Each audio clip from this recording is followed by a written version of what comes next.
ಮುಖ್ಯಮಂತ್ರಿಯಾಗಿ ಮುಂದುವರಿಬಾರ್ದು ಅಂದೇಳಿ ಒಂದು ಕಡೆ ಡಿ ಕೆ ಶಿವಕುಮಾರ್ ಅವರು ಕಾಳು ಎಳಿತಾರ. ಮತ್ತೆ ಯಾರು ಮುಖ್ಯಮಂತ್ರಿ ಆಗ್ಬೇಕಂದ್ರೆ ಎಸಿಸಿ ಅಧ್ಯಕ್ಷರಾದ ಮಲ್ಲಿಕಾರ್ಜುನ್ ಖರ್ಗೆ ಅವರು ಒಂದ್ ಕಡೆ ನಾನು ಬೇರೆಯವ್ರು ಆಗ್ಬೇಕು ಅಂದೇಳಿ ಅವ್ರು ನಾನಂದ್ರೆ ನಾನಲ್ಲ ಅವ್ರು ಆಗ್ಬೇಕು ಅಂದೇಳಿ ಅವ್ರು ಒಂದ್ ಕಡೆ ಕಾಲಿಡುವಂತ ಕೆಲಸ ಆಗುತ್ತೆ. ಎಲ್ಲರೂ ಕೂಡ ಸೇರ್ಕೊಂಡು ಆ ಕುರ್ಜಿಯನ್ನು ಎಳೆದಾಡಿ ಆ ಕುರ್ಜಿಯನ್ನು ಇವತ್ತು ಸಿದ್ದರಾಮಯ್ಯರಿಂದ ಕಸ್ಕೊಂಡು ಇವರು ಬೇರೆಯವ್ರು ಕೊಡಂತ ಕೆಲಸ ಆಗಿದೆ. ಇವತ್ತು ಎಲ್ಲ ಎಲ್ಲ ಕೂಡ ಎಳೆದಾಡ ಮೇಲೆ ಇನ್ನು ಆ ಕುರ್ಜಿದ ಬೆಲೆ ಏನು ಉಳಿತು? ಎಲ್ಲ ಸಡ್ಲಾಗಿ ಎಲ್ಲವನ್ನು ಕೂಡ ಮಾಡಿ ಬ್ಯಾಲೆನ್ಸ್ ತಪ್ಪಿ ಇವತ್ತು ಶಿವಕುಮಾರ್ ಅವರು ಯಶಸ್ವಿ ಆಗಿದ್ದಾರೆ.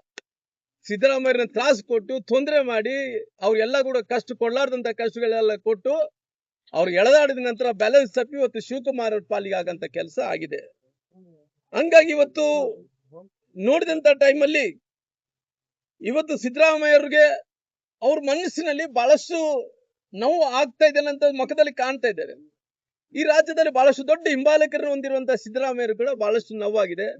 ಅವ್ರ ಸಮುದಾಯದ ಜನರು ಕೂಡ ನೋವಾಗಿದೆ.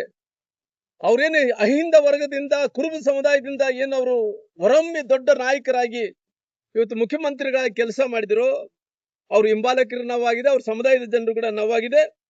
ಜೊತೆಲಿ ಅವರೆಲ್ಲರೂ ಕೂಡ ಸಮುದಾಯದ ಜನರೆಲ್ಲರೂ ಕೂಡ ನೋವುದಿಂದ ಬಹಳಷ್ಟು ಜನರು ಅವರೆಲ್ಲರೂ ಕೂಡ ಹೋರಾಟಗಳನ್ನು ಮಾಡಂತ ಕೆಲಸ ಮಾಡ್ತಾ ಇದ್ದಾರೆ.